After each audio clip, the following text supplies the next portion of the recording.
আখি আপনারা কি প্রস্তুত? আজ জীবনের প্রথম সবচেয়ে বড় রাইড হবে ইনশাআল্লাহ। এই ভ্রমণের মধ্যেই আমরা এই বাইকের যে মাইলেজটা সেটাও টেস্ট করে ফেলি ইনশাআল্লাহ। তো চলুন আপনাদেরকে মাইলেজের হিসাবটা দিয়ে ফেলি। এবং এই 176.7 কিলোমিটার চালাতে গিয়ে আমাদের ফিউল খরচ হয়েছিল। সুন্দর রাস্তা, মনে হচ্ছে প্লেন চলার রাস্তা ভাই। আমের বাগান দুই পাশে, মাঝখান দিয়ে রাস্তা, সেই একটা বিষয়। পাকড়াপাড়া বাজার, ও সেই সেই সেই রাস্তা মাখনের মতন smooth. Wait there is a twist. এত স্মুথের তিন একদম ডাইরেক্ট নরক মার্কা রাস্তা। এ কি এ বাবা রে বাবা, কোনো না কোনো একদিন তো এখানে বাইক নিয়ে আসাই লাগবে, না হলে বাইক চালানোই বৃথা হয়ে যাবে। It's a dream. কি সুন্দর মসজিদ, সেই সুন্দর, কি সুন্দর করে সাজাইছে মসজিদ। কি দারুণ রাস্তা এটি, সেই ভিউ। এই রাস্তায় কোনোদিন আসা হয়নি। এটাই তো স্বাধীনতা, এটাই তো বাইকের স্বাধীনতা। মনে হচ্ছে সব কিছু আমাকে স্বাগতম জানাচ্ছে একদম ইন হিজ বেস্ট ফর্ম। আমরা খুঁজছি হানিফ মামাকে। আমাদের এই খোঁজ করাটা ছিল একটা ভুল সিদ্ধান্ত, কারণ গুরু আর গুরু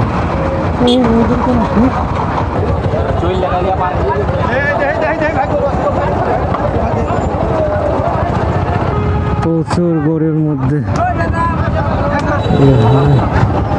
এই গরুর ভিতর দিয়ে কত যাওয়া লাগবে। এখান থেকে ঘুরতে হবে। এই জায়গা থেকে বারাঙ্গীর কি আর কোনো রাস্তা আছে? সেই লোক বলে না, এটাই একমাত্র রাস্তা। সম্পূর্ণটা স্মুথ হলে কি হবে, কিছুটা তো অ্যাডভেঞ্চার থাকতেই হবে। যাদের অনেক অ্যাডভেঞ্চার করার প্রয়োজন, অতিরিক্ত অ্যাডভেঞ্চার করতে চান, তারা যেতে পারেন ওই হাটে। আর মনে মনে ভাবছিলাম যে কালা ভুনা আর খাওয়া হলো না। Wait Allah have a plan. আসসালামু আলাইকুম রহমতুল্লাহ বারাকাতুহু। আপনাদের সকলকেই স্বাগতম আজকের ভিউ। আজকে একটা খুবই ইন্টারেস্টিং রাইডের জন্য বের হয়ে পড়েছি। আজ জীবনের প্রথম সবচেয়ে বড় রাইড হবে ইনশাআল্লাহ। তো এই সাথেই থাকুন। সকাল সকাল একদম বের হয়ে পড়েছে। একদিনের রাইড, খুব একটা বড় না, তারপরেও সবচেয়ে জীবনের বড়। তো এগোতে থাকি। শহর একদম এখন ফাঁকা থাকবে, স্বাভাবিক বিষয়। সকাল সকাল যত তাড়াতাড়ি যত দূর কভার করতে পারি ওটাই ভালো হবে। আর আপনাদের সাথে কথা হতে থাকবে, আপনারা সাথে থাকুন। আশা করি আজকের ভিডিও আপনাদের অনেক ইন্টারেস্টিং লাগবে। অনেক দিন পরে আসা, প্রায় 1 মাস পরে। পুরো রমজানে তো আমি ভিডিওই দিইনি, তো 1 মাস পরে আশা করি এই ভিডিওটা আপনাদের খুব ইন্টারেস্টিং লাগবে। দোকানপাট এখনও খোলেনি, কারণ শহর এখনও জেগে ওঠেনি, আমরা জেগে পড়েছি। চলুন, তো প্রথমেই তেল ভরে নিতে হবে। তেল স্টেশনে যায় তেল ভরবো, এরপরে রওনা হব। ততক্ষণ আপনারা গেস করতে থাকেন যে আমরা যাচ্ছি কোথায়। কি গেস কি করতে পেরেছেন? যদি না করতে পারেন, এর মানে যে এর আগের ভিডিওটা আপনি সম্পূর্ণ দেখেননি। গিয়ে ওই ভিডিওটা দেখে আসুন। এখানে আমি আই বাটনে কোনো জায়গায় একটা লিঙ্ক দিয়ে দিয়েছে, দেখেন এখানে কোনো এক জায়গায় আসতেছে। তাড়াতাড়ি গিয়ে ওই ভিডিওটা দেখে আসুন, তাহলে এই ভিডিওটা আপনি আসলে বুঝতে পারবেন। কি যান, ততক্ষণে আমি আজকে ফিউলটা ভরে নিই। যান, ওই ভিডিওটা দেখে আসুন।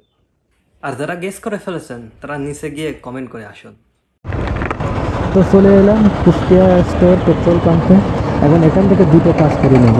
এক, পেট্রোল ট্যাঙ্কটা ফুল করে নেব, আর দ্বিতীয়ত ট্রিপ মিটার 0 করে নেব।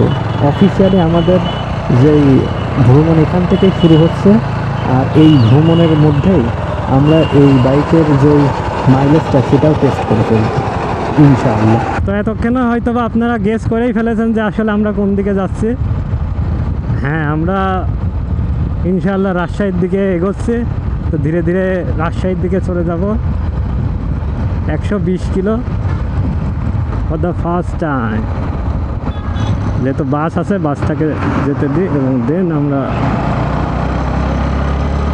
এগোবো ধীরে সুস্থে, একদম ঠান্ডা মাথায় আস্তে আস্তে চালাতে চালাতেই যাব, কোনো তাড়া নেই। আমরা ধীরে ধীরে আগাচ্ছি। এখন বাজে 7:25, তো হোপস আমরা 2 ঘন্টা 3 ঘন্টার মধ্যে পৌঁছে যাব। এই রাস্তাটা, রাজশাহী যাওয়ার রাস্তাটা আসলে খুবই সুন্দর। মানে ঢাকা কুষ্টিয়া হাইওয়ে যেটা আছে ফরিদপুর দিয়ে ঢাকায় যাওয়ার, ওইটাও সুন্দর। আর এখন এই রাস্তাটাও খুবই সুন্দর হয়ে গেছে।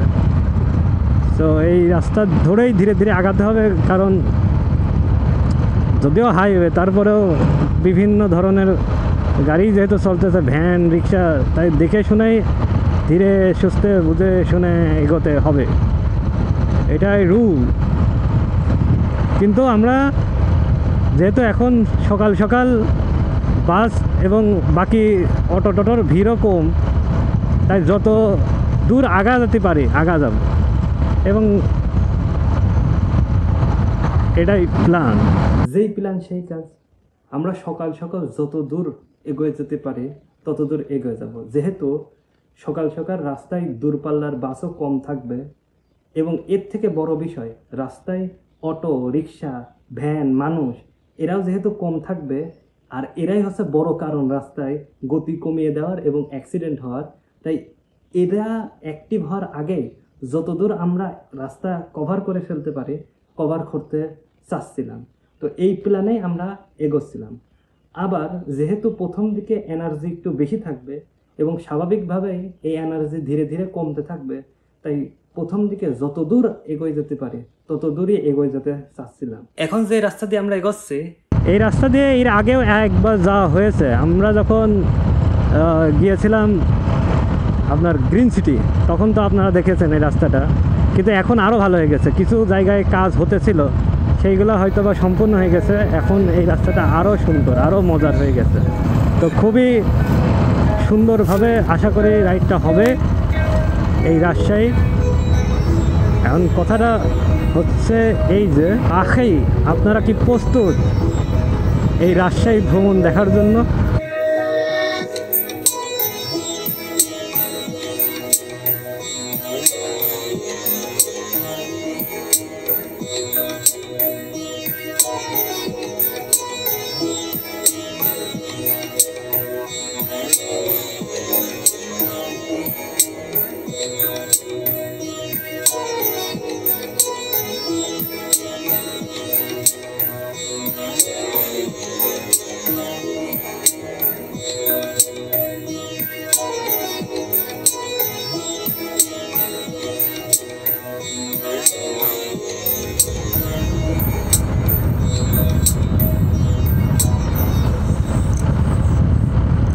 ইতিমধ্যেই আমরা 10 কিলো চলে এসেছি, আরও বাকি আছে। তো আগাচ্ছি ধীরে ধীরে ধীরে ধীরে আগাচ্ছি। সুন্দর সুন্দর রাস্তা।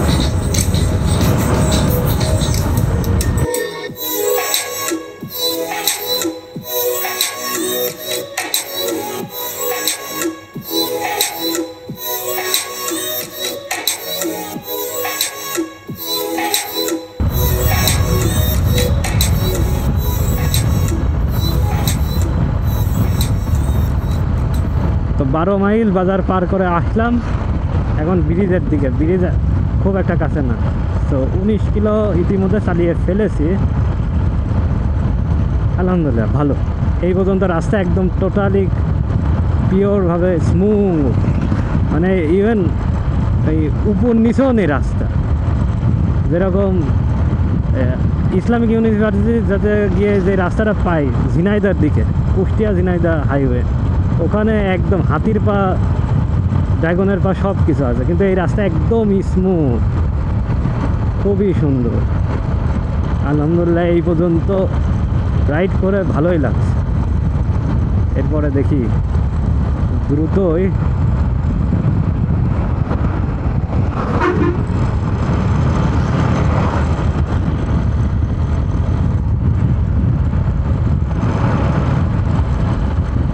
পৌঁছে যাবে। আইছে লালন শাহ সেতু।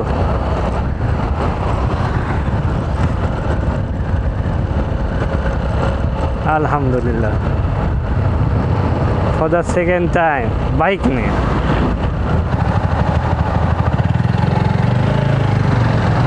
দ্বিতীয়বারের মতো পার হলাম। তো ইতিমধ্যে কিন্তু 25 কিলো আমরা ডান করে ফেলেছি, ব্রিজের উপরে সুন্দরভাবে পার হয়ে যাচ্ছি। তো মনে হয় আমরা পাবনার ভিতরে ঢুকে পড়েছি, কুষ্টিয়া জেলা থেকে পাবনা জেলা। এই তো স্বাগতম জেলা, পাবনা জেলা স্বাগতম। এই সেই রূপপুর পারমাণবিক বিদ্যুৎ কেন্দ্র। তো এবার যাব নতুন রাস্তা দিয়ে, প্রতিবার যাই সোজা, কিন্তু এবার যাব বাম দিক দিয়ে। বাসে গেলে তো যাওয়া লাগে সোজা।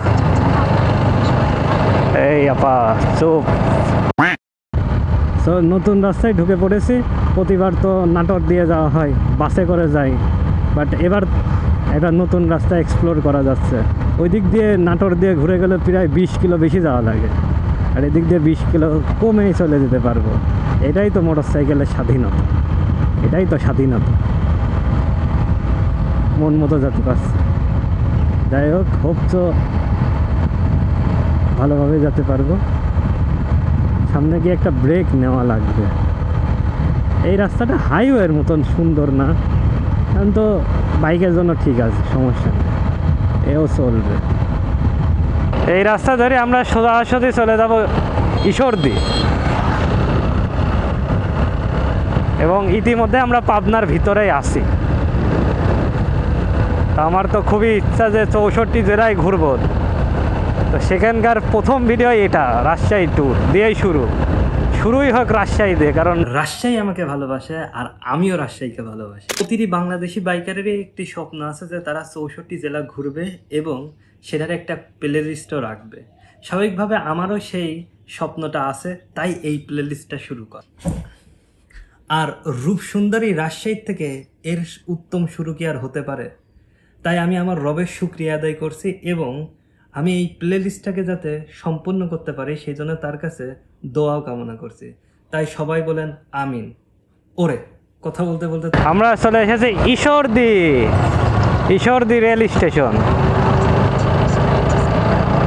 বাহ, ঈশ্বরদী শহরের রাস্তা কি সুন্দর,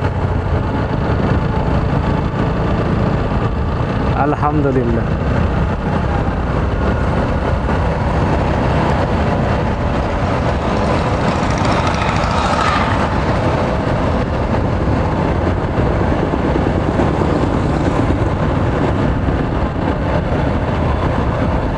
ঈশ্বরদী বাস স্টেশন।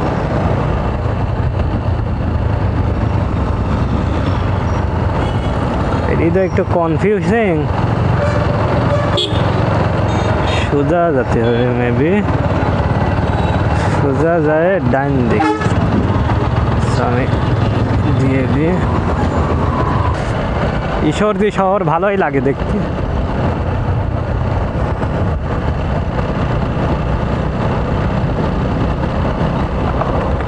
ঈশ্বরদী থেকে কারা কারা দেখছেন অবশ্যই কিন্তু কমেন্ট করে জানাবেন। শহরের ভিতর দিয়ে যাওয়া হলো, থাকা কিন্তু হলো না, কোনো একদিন এসে ঘুরে যাবো। আরও কমেন্ট করেন যে কি কি ফেমাস জিনিস আছে আপনাদের ঈশ্বরদীতে।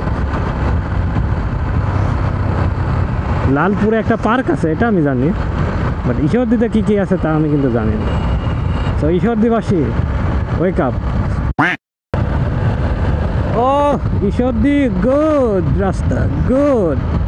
এটি হচ্ছে G6006 highway, good highway, good highway. Ishwardi আসার জন্য যে রাস্তাটা ব্যবহার করলাম রূপপুর থেকে ঈশ্বরদী, ওইটা তেমন একটা স্মুথ ছিল না, বাট এই রোডটা কিন্তু চরম স্মুথ, যেটা ঈশ্বরদী থেকে লালপুরের দিকে যাচ্ছে। বিদিক মোড়, কি নাম? বিদিক মোড়। বাহ, বিদিক জায়গায় তাই বিদিক মোড় নাম। বিদিক জায়গাটা, বিদিক। বিদিক মোড় পার করছি, সুন্দর। বিদিক মোড়ের আবহাওয়া সুন্দর। বিদিক মোড়ের আবহাওয়াই বিদিক।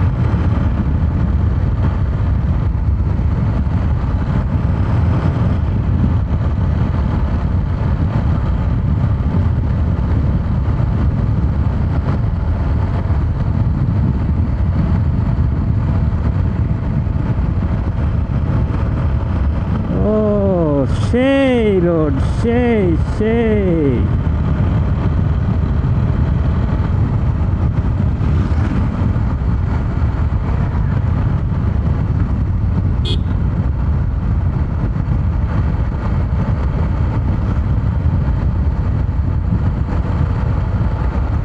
ঈশ্বরদীপ বিমানবন্দর। ঈশ্বরদীপ বিমানবন্দরও আছে। ক্যান্টনমেন্ট, বাপ রে বাপ।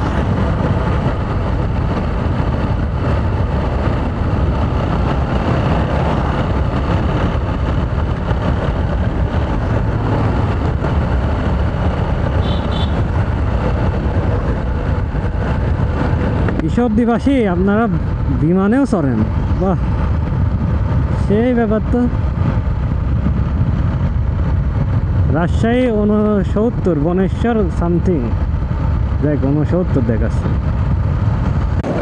আমরাবাড়িয়া বাজার, আরামবাড়িয়া বাজার না, আরামবাড়িয়া বাজার, আরামবাড়িয়া বাজার। সুন্দর রাস্তা, মনে হচ্ছে প্লেন চলার রাস্তা ভাই। সেই ব্যাপার আখি, মজা এসে গেল।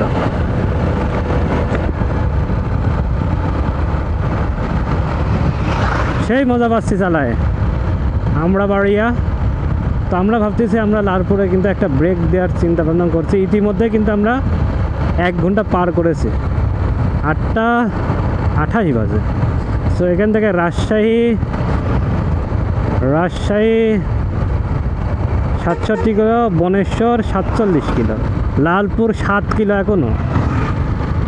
চলুন কি সুন্দর জায়গা, ফুড ভ্যালি। স্বাগতম সড়ক বিভাগ। ওকে, এটা রোডের দিক দেখা লাগবে, যদিও ভরসা আছে, বাট এখনও 7 কিলো আছে। তো এই 7 কিলো করে আমরা ইনশাল্লাহ লালপুরেই একটা ব্রেক দেব, কারণ 1 ঘন্টা ধরে চালাচ্ছে, খুব বেশি একবারে চালানো ঠিক না।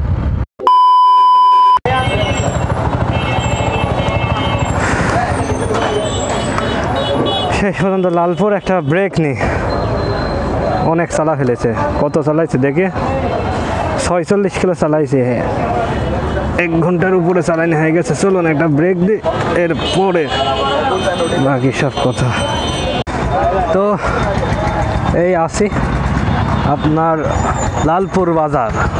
এখানে মোটামুটি একটু হালকা নাস্তা করে নিলাম, ফার্স্ট ব্রেক, কারণ একবারে অনেক চালানো ঠিক না।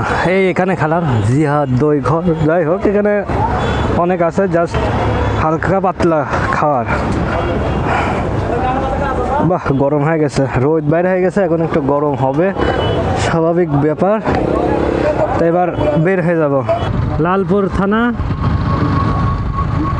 লালপুরের আগে একবার আসা হয়েছে, ওই ঘুরতে এসেছিলাম গ্রিন ভ্যালি পার্ক, তাও 5 বছর আগে, 4-5 বছর আগে। তা সেই সময় বাসে আইছিলাম, তেমন একটা কিছু দেখিও না, বুঝিও না, বাট এবার ভালোভাবে দেখতে পাচ্ছি, সুন্দর।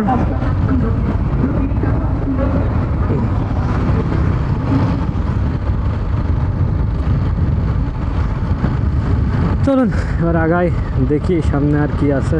একটা ব্রেক হলো, আস্তে আস্তে এনার্জি কমবে, ঠিক আছে, বাট ভাই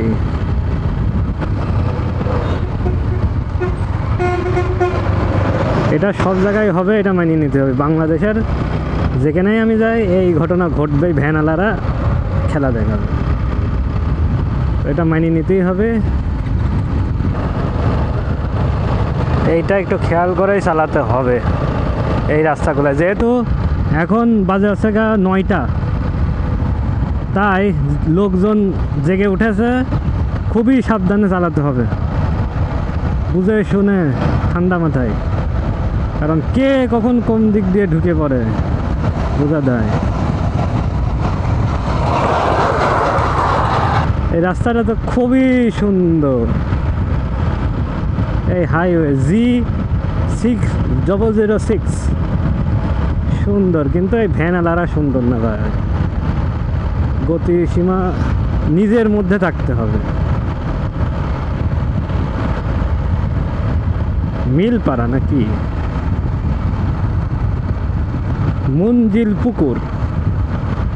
মঞ্জিল পুকুর এলাকায় আছি, ভাটা দেখা যায় সাবধানে। মঞ্জিল পুকুর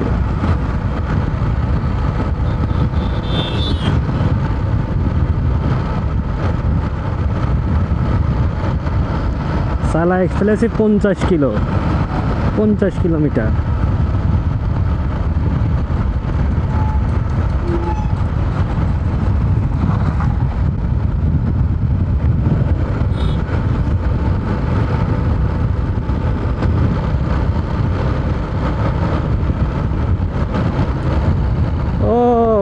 বিলের পাশ দিয়ে রাস্তা, কি মারাত্মক সুন্দর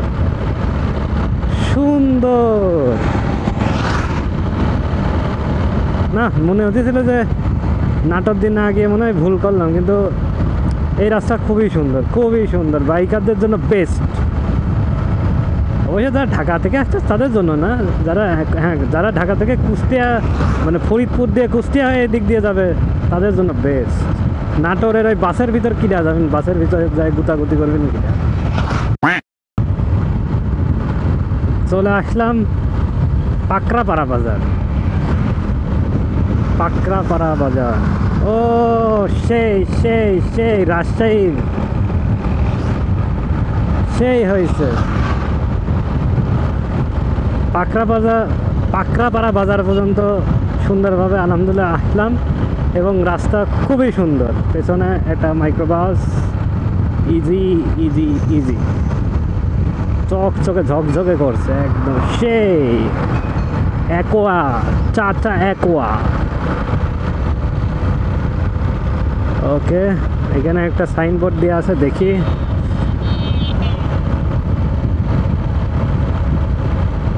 এখানে বলা হচ্ছে বাঘা 7 কিলো, চরঘাট 23 কিলো, বনেশ্বর 34, অর্থাৎ আমরা সঠিক দিকেই আছি। এবং এই রাস্তাটা খুবই সুন্দর, নিরিবিলি। আরে বাসের ওই গুটি খায় কিটা উমদি যায় ভাই, এই রাস্তা থাকতে সুন্দর।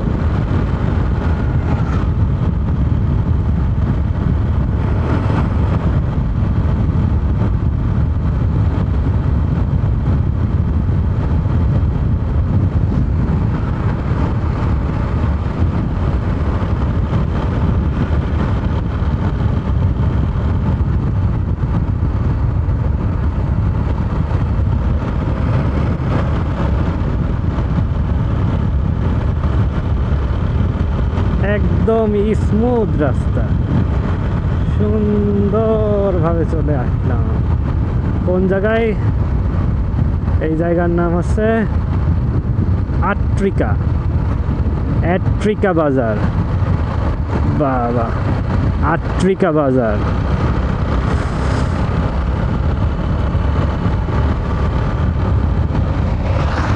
আট্রিকা বাজার খুবই সুন্দর রাস্তা, মাখনের মতন স্মুথ, খুবই ভালো লাগছে এই রাস্তা দিয়ে আসতে। আমি ভাবছি ওই নাটোরের রাস্তায় বরঞ্চ অনেক ভাঙাচোরা, এই রাস্তা অনেক স্মুথ।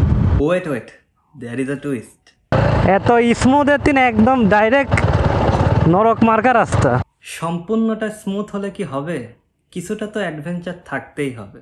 মেলা এখন পরে একটা ভাঙা রাস্তা, রে বাপ রে বাপ, সেই ভাঙা। হঠাৎ করে কেউ আসলে তো একদম বিপদে। কোন ভাঙা এলাকা এটি? এত সুন্দর রাস্তা ছুঁয়ে এম্মা ভাঙা রাস্তায় আসলে কেম্মা লাগে। এটা মনে হচ্ছে হঠাৎ করে কোন দিন কোন আসলাম। কি বাজে বাজে বাজে। হঠাৎ করে এরকম রাস্তা দেখে আমি কিছুটা বিচলিত হয়ে যাই, আর তখনই এই কথাগুলো বলি। এই এলাকা তো ভয়ঙ্কর খারাপ, বাঘা বাজার এরকম ভাঙাচোরা, এমন ভাঙাচোরা কোনো জায়গায় দেখিনি। বাঘা মাজার, ও এটি মাজার, সে সে সে সব টাকা কি মাজারে ঢালেস নাকি? রাস্তা না বানা খালি মাজারে দেশ মনে হয়। বাঘারে বরবাদ হয়ে গেলাম বাঘায় আসে। বাঘার কোনো উন্নয়নই হয়নি। না না না না না, আমি মনে করেছিলাম পুরো রাস্তাটাই এরকম হবে বাজে, কিন্তু না, এটা 3-4 কিলোমিটার পর্যন্তই খারাপ ছিল। মূলত বাঘা বাজারের কিছুটা আগ থেকে শুরু করে বাঘা বাস স্ট্যান্ডের কিছুটা আগ পর্যন্ত রাস্তা এরকম খারাপ ছিল। তারপর থেকে আবার স্বাভাবিকভাবেই রাস্তা ভালো হয়ে যায়। বাট সুন্দর হয়ে গেছে আবার হাইওয়েটা, আমের বাগান দুই পাশে, মাঝখান দিয়ে রাস্তা, সেই একটা বিষয়। সামনে আছে গরুর গাড়ি। দাঁড়ান দাঁড়ান, এখনো শেষ হয়নি, অ্যাডভেঞ্চার আর একটু বাকি আছে। মূলত এরপরে রাস্তা আবার স্মুথ হয়ে যায় আনটিল চরঘাট। এ কি এ কি এ কি,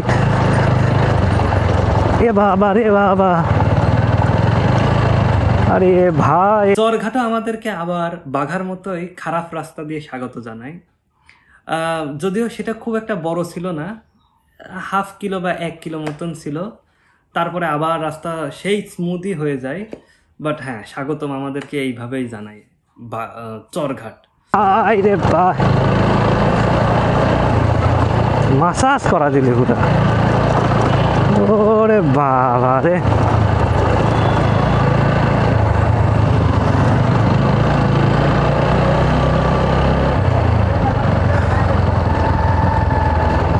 কি অফিসারের কেন্দ্র এটি বাজারের মধ্যে। ভাই আপনারা কেমন করে চালান ভাই? ওরে বাবা,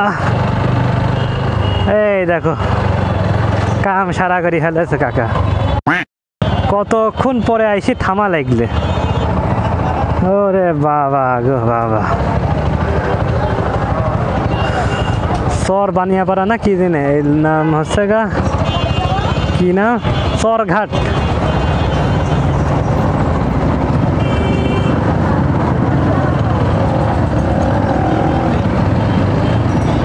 চরঘাট বলে এইরকম রাস্তা হবে নাকি? চরঘাট আলারা হয়ে যাবে বিদিকপুরের মতো।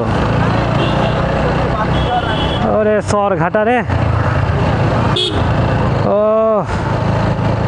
বাবা গো। ওই যদিও এর একটু আছে কম, এটি মনে হয় 1 কিলোমিটার ছিল জেলা পরিষদ, কিন্তু ওই যে হচ্ছে গা বাঘা মনে হয় 4-5 কিলো ছিল।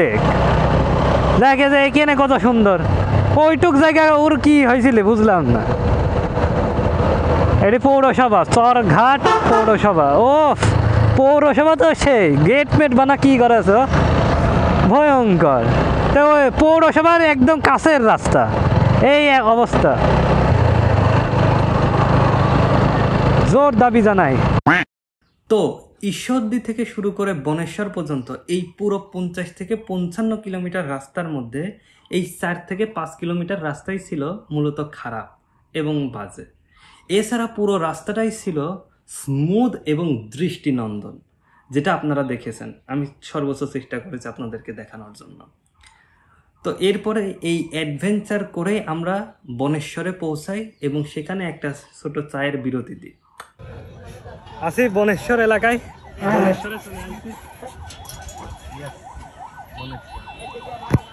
এখানে চা খাবো, চার একটা বিরতি দিছে। ও জানি কি দেখাচ্ছে, যাই হোক এখান থেকে এবার রাজশাহীর দিকে যাবো আমরা। চার একটা বিরতি দিছি এই জায়গায়, খাওয়া খাবো এখান থেকে।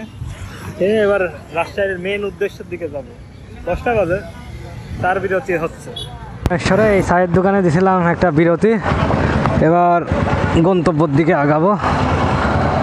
17 কিলোমিটার লাগবে যাইতে। চলুন তাহলে আবার শুরু করা যাক।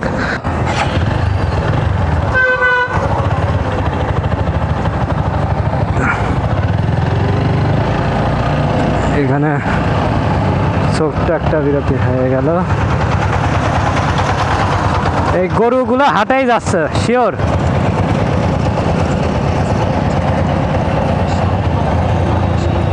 যাব বাম দিকে, আমরা আসি এদিক দিয়ে। এবার বাসের সাথে দেখা হবে নে, বাসের এলাকা শুরু। 1-2 কিলো বাসের সাথে মারামারি করা লাগবে মনে হয়। বাসের টেরিটরি ঢুকে পড়েছে। ওকে, কিছু কয়েক কিলোমিটার এই বাসের টেরিটরিতে থাকা লাগবে। বাসটা এখন দেখা যাবে। এই যে দেখা অলরেডি শুরু হয়ে গেছে। আমি এই যে বাস ভালো লাগে না, বাস ভালো লাগে না। এই এলাকায় খুবই সতর্কতার সাথে চালাতে হবে। ও ভাই, এইটা হচ্ছে রুল। আমি একটা আপনাদেরকে রুলস শিখাতে, যেটা আমি পার্সোনালি বুঝতে পারিছি। যখন কোনো বাস ওভারটেক করে বা কোনো বড় গাড়ি ওভারটেক করে, সুন্দর মতন করে সাইডের লাইনে আপনি চলে যাবেন। কারণ ওরা যখন ওভারটেক করা শুরু করে, আপনার জন্য কখনোই ওই ওভারটেকিং ও ক্যান্সেল করবে না। এটা আপনাকে ভাবি নিতে। আপনি যদি মনে করেন যে আপনার জন্য সে ওভারটেক করবি না, এটা আপনার বোকামো হবে। তাই যখনই বাস ওভারটেক করতেছে, আপনি দেখতেছেন, সুন্দর মতন করে সাইডে আপনি চলে যাবেন। কারণ ও কখনোই কোনো অবস্থাতেই আপনাকে হচ্ছে জায়গা দেবে না। ও ওভারটেক করবেই, ওভারটেক ক্যান্সেল আপনার জন্য করবে না। কারণ পসিবলও না, যখন সে অ্যাটেন্ড নিয়ে এনেছে ওভারটেক করার। এখন বাসে পিছাতে গেলে বিশাল একটা জায়গার প্রয়োজন। তো সেই জায়গায় আসলে সে আপনার জন্য ক্যান্সেল কখনোই করবে না। তাই যখন বাস ওভারটেক করে কোনো যানবাহনকে, আপনি সুন্দর করে সাইডের লেনে চলে যাবেন এবং কন্ট্রোলে নিয়ে আসবেন নিজেকে। এটা আমি অনুধাবন করতে পারিছি। একটু দেখে শুনে যাইতে হবে। এই হচ্ছে ব্যাপার। সুন্দরভাবে আগাই। ওকে, চলায় ফেলেছি 91 কিলোমিটার এবং দেখুন কি সুন্দর, ভয়ঙ্কর বিউটিফুল রাস্তা।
রাজশাহীর সেই ঐতিহাসিক ল্যাম্প পোস্ট।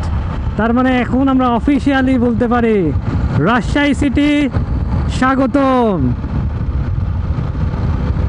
এই Rajshahi city, we are here, we are finally in Rajshahi. ও আলহামদুলিল্লাহ, আলহামদুলিল্লাহ। বিশাল স্বপ্ন ছিল যে একদিন এই রাজশাহীর এই শহরের এই রাস্তায় বাইক চালাবো। যখন প্রথমবার রাজশাহী আসি প্রায় 1 বছর আগে, যখন এই রাজশাহীর শহরের এই রাস্তা দেখি, আমার তখনই মনে হয়েছিল যে কোনো না কোনো একদিন তো এখানে বাইক নিয়ে আসাই লাগবে, না হলে বাইক চালানোই বৃথা হয়ে যাবে। অনেক অনেক প্রতিবন্ধকতা পার করে শেষ পর্যন্ত we are here Rajshahi, we are here Rajshahi. I love you because you love me. Oh, beautiful, look at the road. আমি আমার রাস্তা আর কোনো জায়গায় দেখিনি, এত বড় রাস্তা, এত স্মুথ রাস্তা। এর সাইড ওয়ে দেখেন, এর সাইড ওয়ে আমাদের রাস্তার সমান। Beautiful beautiful. বাংলাদেশ প্রকৌশল কৃষি বিদ্যালয় ছাড়িয়ে চলে আসছে, রাজশাহী বিশ্ববিদ্যালয় যদিও সামনে, এলাকা শুরু হয়ে গেছে। But I am little bit emotional না রাইট না। Alhamdulillah, Alhamdulillah, Alhamdulillah. It's a dream. It's a dream. Oh. Rajshahi University. স্বাগতম। এই যে বাংলাদেশ প্রকৌশল বিশ্ববিদ্যালয় বুয়েট। ইয়াপ, একজন মানুষ কতটুকু ইমোশনাল হলে রুয়েটকে বুয়েট বলতে পারে আপনারা বুঝতেই পারছেন। আমি ঠিক ততটুকুই ইমোশনাল ছিলাম। ইমোশনাল হওয়ার যথেষ্ট কারণও ছিল। আমি প্রথমবার যখন রাজশাহীতে যাই তখনই এর রাস্তা দেখে মুগ্ধ হই এবং ভাবি এখানে একদিন বাইক চালাতেই হবে। এরপরে অনেকবারই রাজশাহীতে যাওয়া হয়েছে, কিন্তু প্রতিবারই বাসে। তাই এর রাস্তা সম্পর্কে আমি খুব ভালোভাবেই জানতাম এবং ইভেন কোন রাস্তায় আমি কিভাবে বাইক চালাবো সেটাও নির্ধারণ করতাম প্রতিবার যখন যেতাম। মূলত এর যে আইকনিক ল্যাম্পপোস্ট এবং যেই ফুট ওভার ব্রিজ, এটা দেখার পর থেকেই ইমোশনটা কাজ করা শুরু করে। এর আগে এতটা কাজ করেনি যতটা এই ফুট ওভার ব্রিজ এবং এই ল্যাম্পপোস্ট, আইকনিক ল্যাম্পপোস্ট দেখার পরে যেই ইমোশনটা কাজ করে শুরু করে। যাই হোক, এখন নিজের ইমোশনটাকে কিছুটা কন্ট্রোল করি এবং সামনের দিকে এগোতে থাকি। আমরা সাধারণত বাস দিয়ে গেলে এদিক দিয়ে যাই, কিন্তু আমরা আজ যাব সোজা সোজা যাব। বাস দিয়ে গেলে যাই এদিক ভদ্রা, বাট ভদ্রার দিকে আর যাচ্ছি না, এবার যাব সোজা।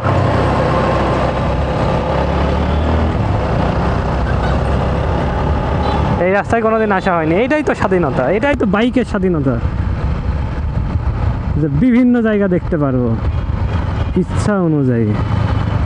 যাই হোক, বাসের টেরিটরি থেকে আবার বের হয়েছে, এদিকে আর বাস চলে না। আশা করি যে এদিকে বাস চলে না, হোপসো বাস চলে যায় ওই দিক দিয়ে ভদ্রা। সো আমরা এদিক দিয়ে যাচ্ছি, এই রাস্তায় এর আগে কখনো আসা হয়নি। সো ও সুন্দর মসজিদ, দেখো কি সুন্দর মসজিদ, সেই সুন্দর, কি সুন্দর করে সাজাইছে মসজিদ।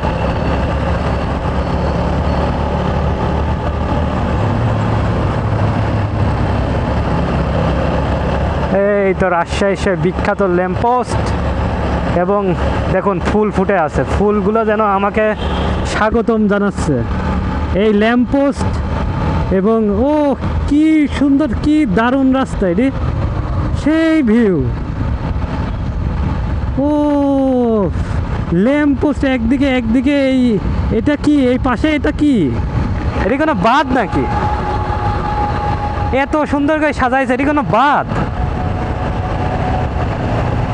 চারিদিকে ফুল ফুটেছে, মনে হচ্ছে সব কিছু আমাকে স্বাগতম জানাচ্ছে একদম ইন হিজ বেস্ট ফর্ম।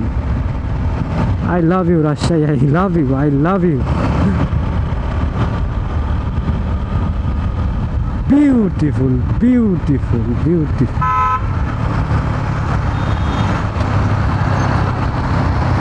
হবে কিছু একটা হবে, বিশাল এরিয়া। বাঁধটা দিয়ে হবে, বাঁধ। Beautiful, beautiful.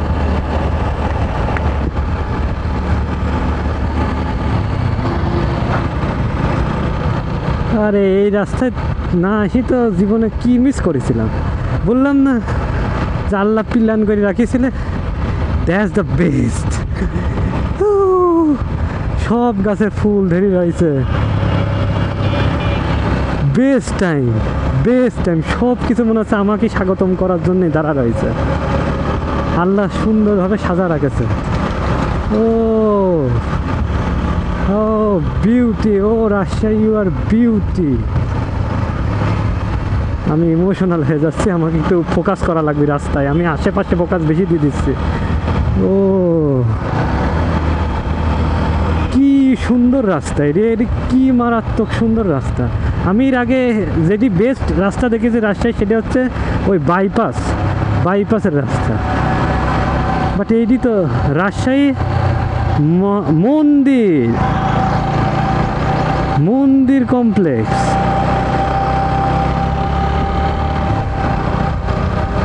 কি এত বড় এলাকা জুড়ে, কি আমি তো অবাক। এই জিনিস দেখিনি আজ পর্যন্ত।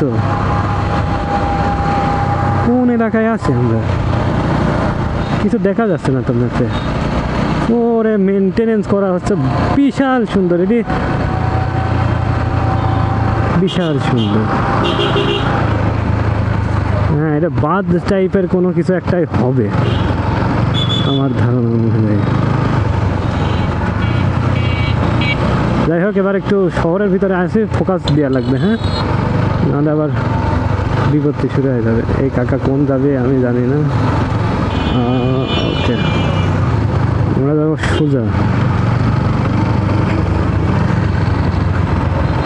এইসব এলাকা না দেখে আমরা কোন ঘুরি বেড়াচ্ছি, এইসব এলাকা না দেখেই আমরা রাজশাহীকে এত সুন্দর বলতাম। এ দেখার পরে তো মনে হচ্ছে রাজশাহীর মতন হয় না আর শহর। রাজশাহী কলেজিয়েট স্কুল, এটা কি সিটি কমপ্লেক্স নূর লেডি, কি এডি বাপরে বাপ, পিসের তিন না মারি দেয়। ও এই দেখো রাজশাহী কলেজ, দেখে যাও কি চমৎকার। রাজশাহী কলেজ সুন্দর, ঢোকবো নাকি? রাজশাহী কলেজ ছাত্র, ওরে কলেজ এত সুন্দর, ছাত্র নিবাস তো আরও সুন্দর। এত সুন্দর হোস্টেল আমি আমার জীবনে কোনোদিন দেখিনি।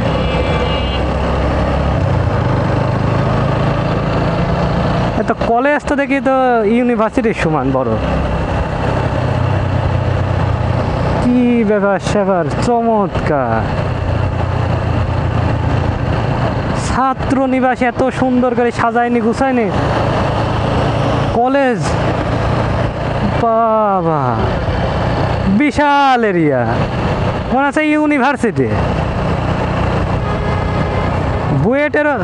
রুয়েটেরও এলাকা মনে হয় এত বড় না ঢাকা, রাজশাহী কলেজের যত, খালি বারবার ঢাকা বলতেছি কেন। রাজশাহী মেডিকেল কলেজ,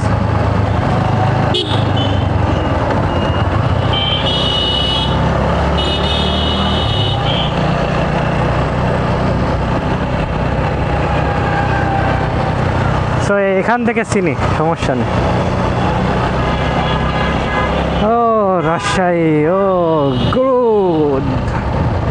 এই রাস্তা দিয়ে যখন হাঁটিছিলাম আর মনে হয়েছিল একবার আসা তো লাগে। আজ আমরা এখানে রাজশাহী, এখানে একটু ভিড় পাওয়া লাগবে, কারণ এটি আছে মেডিকেল কলেজের মেন গেট মেবি। এখানে একটু ভিড় ভাড়তে থাকবে। ভাই ভাই ভাই ভাই ভাই ভাই ভাই ভাই,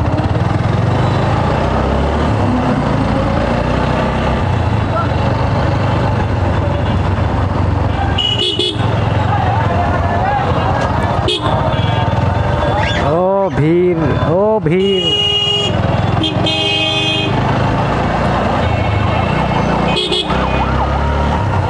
এ ভাই কোন ভাই, ও ভাই ভাই ভাই ভাই ভাই, মানে এলাকা যতই সুন্দর হয়, দেশটা তো বাংলাদেশ, কাকারা খেলা দেখাবে। শহর সুন্দর হয় লাভ কি, কাকাদের তো সুন্দর হওয়া লাগবে। সব শহরের কাকা একই। এই সেই মিন্টুর মোড়, ফাইনালি উই আর হেয়ার। দুই একটা ঝাঁকুনির পরে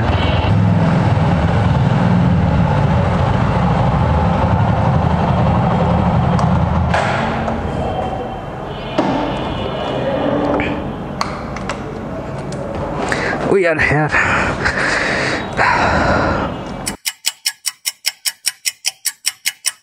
আলহামদুলিল্লাহ কাম ডান। এবার পার্কিংয়ের দিন বাইরে হয়ে যাচ্ছে। ওকে, আমরা 106.9 কিলোমিটার আইছে, অর্থাৎ আমাদের ওই পেট্রোল পাম্প থেকে এই জায়গার ডিস্টেন্স 106.9 কিলোমিটার। অনেক কম, হ্যাঁ অনেক কম, তাহলে তো 20 কিলোমিটারের বেশি আমরা কম আইছে। ওকে, লেটস গো। এবার যাচ্ছি টুয়ার্ড সিটি হাট। হ্যাঁ, ঠিকই ধরেছেন, হানিফ মামার কালাভুনা খেতে। এর আগে অনেকবারই রাজশাহীতে এসেছি, কিন্তু কখনোই কালাভুনা খাওয়া হয়নি, কখনোই না। কারণ কি, বাসে আসি নামি ভদ্রা, ওখান থেকে মিন্টুর মোড়, আবার মিন্টুর মোড়ের থেকে কাজ শেষে ভদ্রা, যত তাড়াতাড়ি যেতে পারি বাসে উঠি কুষ্টিয়া। কোনো জায়গায় এদিক ওদিক যাওয়াই হয়নি, এই প্রথমবারের মতো কোনো জায়গায় যাচ্ছি। তো এর আগে কোনো সময় এই জন্যই কালো ভুনা খাওয়াই হয়নি। এইবার বাইক নিয়ে আইছি, স্বাধীনতা, ঘুরতে পারতেছে, যাতে পারতেছে, যেখানে ভালো লাগতেছে। এই যে স্বাধীনতা বাইকে পাওয়া যায়, এটা সম্ভব না, পাবলিক ট্রান্সপোর্টে এটা সম্ভব না। তো যখন এই সিদ্ধান্ত নিয়ে যে বাইক নিয়ে রাজশাহী যাব, তখনই চিন্তা করি যে এখানকার যে বিখ্যাত কালাভুনা তো এবার খেতেই হবে। আর যখন কালাভুনাই খাবো, তখন অরিজিনালটা বা ভাইরালটা বললেও ভুল হবে না, সেই হানিফ মামার কালাভুনাই খাবো। তো সেই হিসাবেই প্ল্যান করা। যেহেতু হানিফ মামা সিটি হাটেই কালাভুনা বেচে এবং সিটি হাট রবিবার ও বুধবার এই 2 দিনেই বসে, তাই আমরা প্ল্যান করে রবিবার দিনই রাজশাহীতে আসি। এখন আমরা সিটি হাটের দিকেই যাচ্ছি, আর যেই রাস্তা ধরে সিটি হাটে যাচ্ছি সেই রাস্তাটা দেখুন আপনারা। সেই রাস্তা, সেই সেই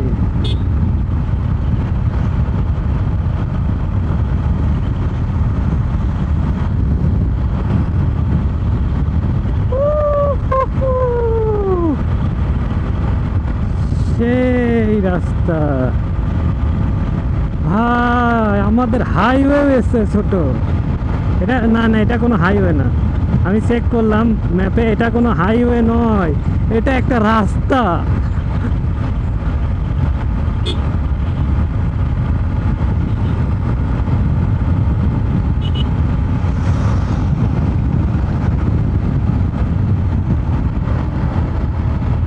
We are here in City Hut.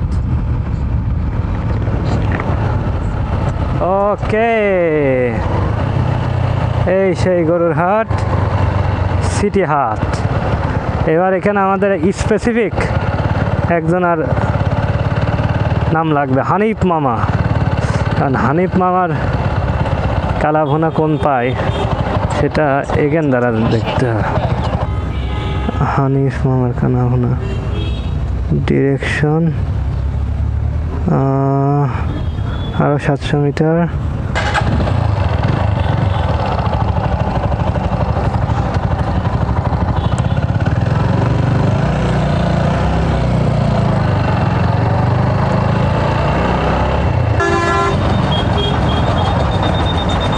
ঢুকিয়ে বললাম হাটে, আমরা খুঁজছি হানিফ মামাকে। আমাদের এই খোঁজ করাটা ছিল একটা ভুল সিদ্ধান্ত, কারণ আরে এর মধ্যে আসলে বাইক নিয়ে যাওয়া কতটুকু ঠিক। এটা দেখি চারদিক গরু আর গরু, ওদের কোন আছে, এটা তো পুরো ভিড়ে দেখি যাচ্ছে। কি রে, কোন কি রে,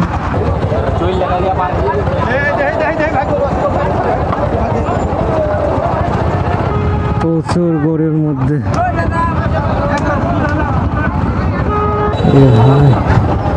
এই গরুর ভিতর দিয়ে কত জায়গা লাগবে। হানিফ মামা কোন হানিফ মামা? মূলত হানিফ মামার কালাভুনা খাওয়ার জন্য আপনাকে যেই রাস্তা দিয়ে যেতে হবে সেটা এই গরুর হাটের মধ্য দিয়ে যায়। এখন তার যেই দোকানটা সেটা ছিল একদম হাটের মাথায়, শেষ মাথায়। এই পুরো রাস্তাটা আপনাকে এই গরুর সাথে গুতাগুতি করেই যেতে হবে। সেটা তো আমরা জানতাম না। আমি জানি যে কোনো একটা রাস্তা থাকবে, কিন্তু সেই রাস্তাটা যে এই হাটের মাঝখান দিয়ে এবং এই গরুর সাথে গুতাগুতি করতে করতে আমাদের যেতে হবে তা জানি না। তো আমরা এগোতেছি, এক পর্যায়ে এই গরুর সাথে গুতাগুতি করতে করতে আমাদের কালাভুনা খাওয়ার যে ইচ্ছাটা সেটা মারা যায়। এখন আমরা শুধু ভাবতেছিলাম যে কিভাবে বাইকটা ঘুরিয়ে এখান থেকে বের হওয়া যায়, কিন্তু সেই পরিস্থিতিটাও ছিল না। এখান থেকে ঘুরতে হবে।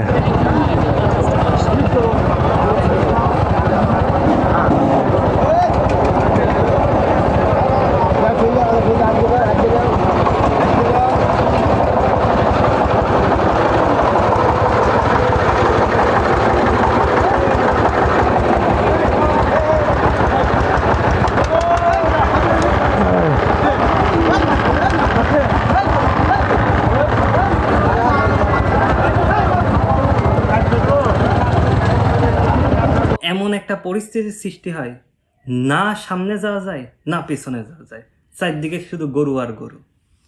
তো আমরা বাইকটা ঘোরানোর জন্য জায়গা খুঁজছিলাম। তো শেষ পর্যন্ত যে সেই জায়গাটাও পাই। হ্যাঁ, ঠিকই ধরেছেন, হাটের একদম শেষ মাথায়। তো এই হাটের শেষ মাথায় গিয়েই আমরা শেষ পর্যন্ত একটু নিঃশ্বাস নেওয়ার মতো জায়গা খুঁজে পাই। তো সেখানে আমরা 2-1 মিনিট দাঁড়াই। তো আমরা যেখানে ছিলাম সেখান থেকে যদিও হানিফ মামার কালাভুনার দোকান হয়তো বা 2-1 দোকান পরেই ছিল, বাট সত্যি কথা ওই পরিবেশে এবং ওই পরিস্থিতিতে দাঁড়ায় কালাভুনা খাওয়ার কোনো ইচ্ছাই মনের ভিতর ছিল না, ও মরে গেছিল। তো আমরা শুধু ভাবছিলাম এখান থেকে কিভাবে বাইর হওয়া যায়। তো আমার মনে আছে আমি একটা গ্লাস পানি খাই ওখান থেকে আর বাইর হওয়ার জন্য প্রস্তুত হই। এখন এই বাইর হওয়ার সিদ্ধান্তটাও কিন্তু সহজ ছিল না, কারণ আমি যখন পেছনের দিকে তাকাই আর দেখি আমি কোন থেকে আসছিলাম, আবার এই দিক দিয়ে আমাকে যেতে হবে, এটা খুব কঠিন ছিল। আমার মনে আছে যে আমি একজনকে জিজ্ঞাসা করতেছিলাম যে ভাই, এই জায়গা থেকে বারাইনির কি আর কোনো রাস্তা আছে? সেই লোক বলে না, এটাই একমাত্র রাস্তা। আমার মনে আছে ওখানে 2টা টারাক ছিল। আমি ওই লোকে বলি যে আচ্ছা তাহলে এই টারাক 2টা কিভাবে এখানে আসলে? তিনি বলেন এই যে এই রাস্তা দিয়ে ওই টারাকগুলো আইছে। আমি বলি না। তারপরে আমরা মোটামুটি নিজেদেরকে একটু সাহস যোগাই এবং আল্লাহর উপর ভরসা করে রওনা হয়ে পড়ে এর মধ্য দিয়ে। দেখি ভাই একটু জায়গা দেন ভাই, ভাই বাইর হওয়ার একটু জায়গা দেন ভাই, কিন্তু বাইর হয়ে যায় এখান থেকে একটু বাইর জায়গা দেন ভাই। আল্লাহর অশেষ রহমত ছিল বলেই এখান থেকে বের হতে পেরেছে, কারণ আমরা প্রায় 200-300 গরুর মাঝখান দিয়ে এসেছি। মাঝখান কি, গরুর সাথে সাথে বললে ভুল হবে না, কিন্তু একটা গরুও লাথি উষ্টা মারিনি। যদি একটা গরুও লাথি উষ্টা মারতো, যেই পরিমাণ গরু আর মানুষের সংখ্যা ওখানে ছিল, সুস্থভাবে বের হয়ে আসাটা বড়ই কঠিন ছিল। এখানে রাজশাহীর মানুষের কথা উল্লেখ না করলেই নয়, তারা ছিল ব্যাপক সাহায্যপ্রবণ এবং আন্তরিক। তো ওখান থেকে কোনো রকম বের হয়ে আমরা ওখান থেকে জাস্ট দৌড় মারি। এত বেশি অ্যাড্রিনাল রাশ হতেছিল যে কি করব বুঝছিলাম না। ভিডিও করতে হবে বা অন্য কোনো কিছু করতে হবে, কোনো কিছুই মাথার ভিতরে কাজ করছিল না। যেই রাস্তাটার প্রশংসা কিছুক্ষণ আগে করতেছিলাম না, ওই রাস্তা ধরেই যখন ফিরে আসতেছিলাম না, একটা কথাও মুখ দিয়ে বের হয়নি আমার। পুরো নিশ্চুপ ছিলাম আমি, আর মনে মনে ভাবছিলাম যে কালাভুনা আর খাওয়া হলো না। Wait, Allah have a plan. তো সিটি হাট থেকে আমরা সরাসরি বাড়ির দিকে রওনা হয়ে যাই। এখন যেহেতু পথের মধ্যে জোহরের নামাজের সময় হয়ে গিয়েছিল, তাই আমরা ভার্সিটির মসজিদে জোহরের নামাজটা আদায় করে নিই। এখন এই নামাজ আদায় করার পরে এই আমাদের যে অ্যাড্রিনাল রাশটা ছিল সেটা কমে যায়। তখন আমরা চিন্তা করি যে আসলে কি করা যায় এখন, যেহেতু দুপুরের খাওয়ারও খেতে হবে। তখন আমার মাথায় আসে যে আসার সময় তো কাটাইখালিতে একতা হোটেল দেখেছিলাম এবং যাওয়ার পথেও সেটাই পড়বে, তো ওখানেও তো কালাভুনা পাওয়া যায়। তো যাওয়ার সময় একটা ট্রাই করে দেখি, যদি হলো তো হলো, না হলে আর কি। তো যেহেতু কাছাকাছি ছিল আর পথের মধ্যেই পড়তেছে, তো আমরা সেই উদ্দেশ্যেই ভার্সিটি থেকে বের হয়ে যাই একতা হোটেলের উদ্দেশ্যে। এই কালাভুনার জন্য যুদ্ধ করে গেলাম, হাতে ফুল লস এখন আছে একতা হোটেলে।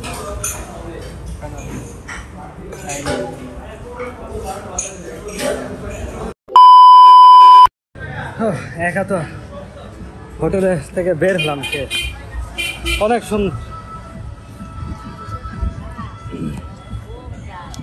এই তো হোটেল, এখানে খেলাম। তো ওই কষ্ট করে এই হাটে যাওয়া একদম বোকামো। একতা হোটেলে আসেন, আরামে এখান থেকে খাইয়ে দেয় যান, আমি সাজেস্ট করি। আর যাদের অনেক অ্যাডভেঞ্চার করার প্রয়োজন, অতিরিক্ত অ্যাডভেঞ্চার করতে চান, তারা যেতে পারেন ওই হাটে। বাট আমি হাট একদমই সাজেস্ট করি না, মানে নট ওয়ার্থ ইট। মানে যত ভালোই হোক, ও একদম অমৃতও যদি হয়, তাও ওই পরিবেশে তাই আমি দ্বিতীয়বার কোনো দিনই খাবো না। এখানে আরামে আসেন, একদম রাস্তায় আপনাদের পড়বে একতা হোটেল, রাস্তার পাশে জাস্ট আসবেন, রাস্তার পাশে দাঁড়াবেন, ভিতরে সুন্দর পরিবেশ, যাই আরামে খাবেন। এবং আমার খাই খুব ভালো লাগেছে, আপনাদের কেমন লাগবে আমি জানি না, আমার চরম ভালো লাগেছে। এবং পার্সেলও আমরা নিয়ে নিয়েছি। তো হ্যাঁ, এটাই এখন বিষয়, বাকি আপনাদের। এখান থেকে এখন বিদায় নেব, সরাসরি বাড়ির উদ্দেশ্যে রওনা। তো শুনলেনই তো, এটাই ছিল আমার ফাইনাল ভার্ডিক্ট, যে একতা হোটেলের যেই পরিবেশ এবং এখানকার কালাভুনা আমার খুবই ভালো লেগেছে। যদি আমি এক কথাই বলি যে কতটুকু আমার ভালো লেগেছে, এই কালাভুনা খাওয়ার জন্য আমি বারবার রাজশাহীতে আসতে পারবো। তো কালাভুনার গল্প এই পর্যন্তই ছিল। এরপরে আমরা সরাসরি বাড়ির উদ্দেশ্যে রওনা হয়ে যাই, যেহেতু একই রাস্তা, দেখানোর আর কিছু ছিল না। আমরা আসরের নামাজ হতে হতেই সুস্থভাবে বাড়িতে পৌঁছে যাই, আলহামদুলিল্লাহ, আল্লাহর অশেষ রহমত। তো ভিডিওটা এই পর্যন্তই। ও না না না, আরেকটু বাকি আছে। আপনাদেরকে আমি বলেছিলাম যে এই ভিডিও শেষ হতে হতে আমি আপনাদেরকে আমার 4B'র মাইলেজটাও জানিয়ে দেব। তো চলুন এই পর্যায়ে আমার 4B'র মাইলেজটা কত সেটা জেনে আসি। তো চলুন আপনাদেরকে মাইলেজের হিসাবটা দিয়ে ফেলি। আপনাদের যদি মনে থাকে, আমরা কুষ্টিয়া থেকে কিন্তু ফুল ট্যাঙ্কি ফুয়েল ভরে নিয়েছিলাম। এরপরে আমরা রাজশাহী গেছি, ঘুরেছি, শহর ঘুরেছি। তো ঘুরে আসার সময় কোনো একটা পেট্রোল পাম্প থেকে আমরা আবার ট্যাঙ্কি ফুল করে নিই। তো এই পর্যায়ে বা এই পর্যন্ত আমাদের কিলোমিটার চলেছিল 176.7, এবং এই 176.7 কিলোমিটার চালাতে গিয়ে আমাদের ফিউল খরচ হয়েছিল 3.55 লিটার। তো এখন যদি আমি 176.7কে 3.55 দিয়ে ভাগ দিই, তাহলে কিন্তু মাইলেজটা বের হয়ে আসে, যেটা হবে 49.77। আলহামদুলিল্লাহ, হ্যাঁ, 4B থেকেও 49 বা 49-এর বেশি মাইলেজ পাওয়া সম্ভব। তো এইটা আসলে মেনটেনেন্স ইজ দ্য কি। তো আপনারা অবশ্যই কমেন্ট করে আমাকে জানাবেন আপনারা কি কতটুকু মাইলেজ পান আর ঠিক আছে কিনা। আর আমার মাইলেজ আমি কিভাবে 49 পেলাম সেটা যদি আপনারা জানতে চান, তাহলে অবশ্যই আমাকে কমেন্ট করে জানাবেন। তাহলে আমি একটা ডেডিকেটেড ভিডিও বানাবো যে কি আমি আসলে ফলো করি এবং কি আমি করি, যার জন্য এই 49 আমার মাইলেজ পাওয়া। আলহামদুলিল্লাহ, আমি মাইলেজ নিয়ে যথেষ্ট সন্তুষ্ট। 4B থেকে 49 মাইলেজ পাওয়া আসলে একটা বড় ব্যাপার। তো চলুন আবার মেন ভিডিওতে ফিরে যাওয়া যাক, ওখানে গিয়ে আপনাদের থেকে বিদায় নেব। চলো, তো এই পর্যন্ত ভিডিওটা যারা সম্পূর্ণ দেখেছেন তাদেরকে কংগ্রাচুলেশন, আপনি আমার চ্যানেলের সবথেকে বড় ভিডিওটা দেখে ফেলেছেন। তো এই যে প্লেলিস্ট, এই প্লেলিস্টের ভিডিওগুলো আমি একটু ডিটেলসের সাথেই করার চিন্তা করছি, আর সেই ভিডিওগুলো একটু বড় হবে। তো আপনারা অবশ্যই আপনারা আপনাদের মতামত আমাকে জানাবেন যে আপনারা কি এই বড় ভিডিওগুলো দেখতে চান, নাকি আমি ডিটেলস বাদ দিয়ে শুধু মেন পয়েন্ট নিয়ে ছোট করে ভিডিও বানাবো সেটা দেখতে চান, নাকি এই বড় ভিডিওকে আমি 2 পার্টে ভাগ করে দেব। যদিও 2 পার্টে ভাগ করলে আমার যে মেন উদ্দেশ্য সেটা বাস্তবায়িত হবে না, তারপরেও আপনার মন্তব্য অবশ্যই আমাকে জানাবেন। যেহেতু ভিডিওটা আপনারাই দেখবেন এবং আপনাদের জন্যই করা, তো অবশ্যই আপনাদের মতামতটা আমাকে জানাবেন। সেই অনুসারেই পরবর্তী ভিডিওগুলো এই প্লেলিস্টের আসবে। এই প্লেলিস্টের নাম হচ্ছে চলুন দেখি 64 জেলা। আর আপনারা যারা এখনও আমার সাথে আছেন, ভিডিওগুলো দেখছেন, কমেন্ট করছেন, শেয়ার করছেন, লাইক করছেন, রিয়্যাক্ট করছেন, উৎসাহ দিচ্ছেন, তাদের প্রত্যেককে ধন্যবাদ যে আপনারা এখনও আমার সাথে আছেন। এটা আসলে বড় একটা প্রাপ্তি।